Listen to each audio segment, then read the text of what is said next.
Aye, aye.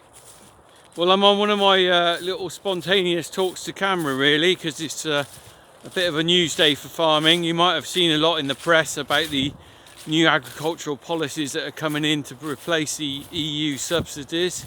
Even Jeremy Vine had something to say about it today. So I thought I'd just chuck my 2p's worth in the ring for what it's worth. I can see where we're going on this. It's a great idea that we have to farm with the environment, and I'm all for that. You probably realise we've been doing entry-level stewardship, higher-level stewardship schemes here for 20 years now. I've been doing it. I started as a young lad. I've loved doing it. I've been planting hedgerows and orchard. I've got a wildflower meadow and everything. But at the same time, we took the subsidy, which is the single farm payment, which came from the EU. And that came in with the money from the entry-level stewardship and higher-level stewardship. Now, our farmers use that money basically to subsidise the milk price. There's no two ways about it. The milk price is still the same as it was 25 years ago. I think it's about 25, 26p a litre on a Muller contract. A little bit extra for some supermarket thing, but basically yes. So 25 years ago we were probably getting about the same. So you could say that our money, the subsidy we're getting, is to subsidise cheap food in the supermarkets. Now what we've got now is a subsidy in a different form. It's going to come on and it's going to promote wildlife and help us farm with wildlife. Now I think I said before, that's a great idea, but what worries me is that going to be achievable on a lot of farms? Are they going to be able to do that sort of wildlife management? Is that funding also going to fill the gap left by the single farm payment withdrawal?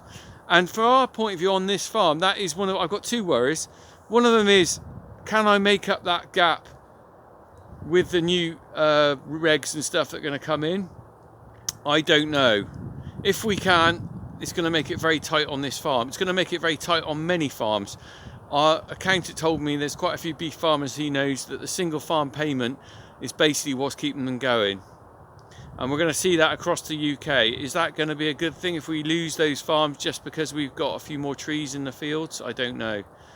People have to make their own mind up about that. The second worry I've got, which is actually quite a major concern with what I've been doing in the past, in the fact that I have been farming for wildlife for 20 years following the various schemes. The problem is I've done lots of conservation.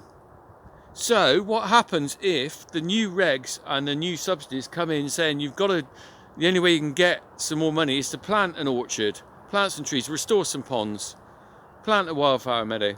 I've already done that. So where does that leave me? Does that leave me in the fact that because I've done that, I won't be able to claim anything else?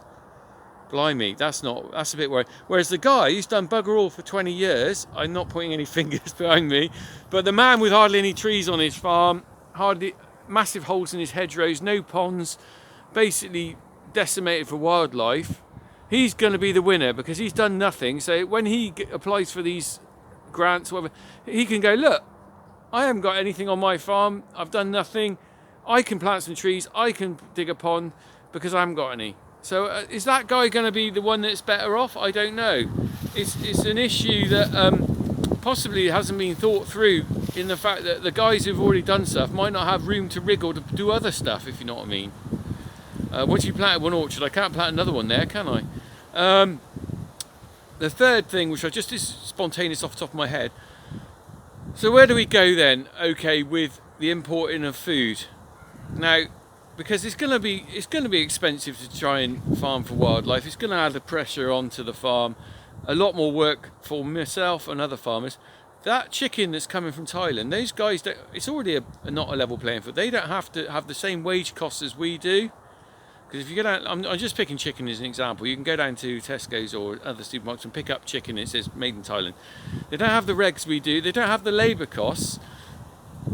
They're not going to have this kind of thing going on where unless you farm for that wildlife, flipping it. If you go out to some of these countries, they don't farm for anything. They're still using DDT in some countries, I think.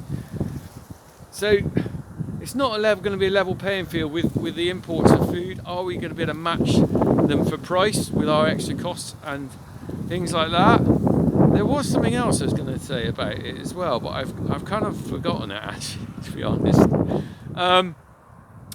You know, but it is a concern for me, because it leaves us in a kind of situation where we're not quite sure how you can plan for this. I mean, at the moment they don't even seem to know what the plans are, which is fantastic, isn't it, if you're trying to run a business? So that I'm not dissing it, in the fact that I do think some farmers need to pull their socks up about how they farm, and it is better to look after the wildlife as part of your farming. But where does that leave the bigger picture for the farms like myself, who have single farm payment that covers our costs, or helps to cover our costs?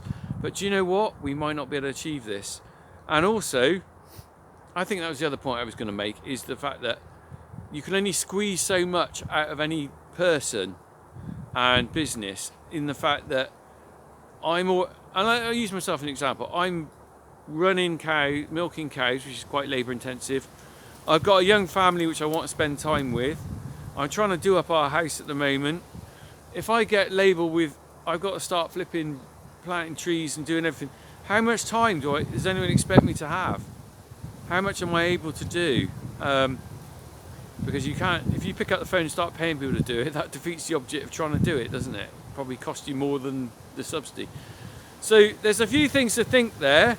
We'll go on and we'll see how this goes in the future. I have no idea, but I just thought I'd chuck in a few things.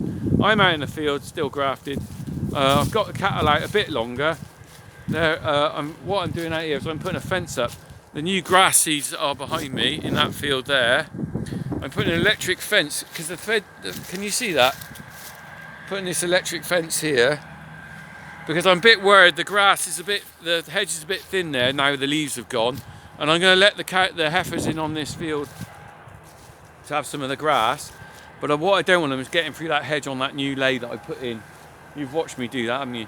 Right, anyway, so there's enough. I've just chatted on a little bit, only because it came in the news today, and I was chatting to my wife about it, and I thought, yeah, I need to sort of talk about that really to other people, I think. It's good to talk, isn't it? All right, crack on everyone, stay safe, see you soon.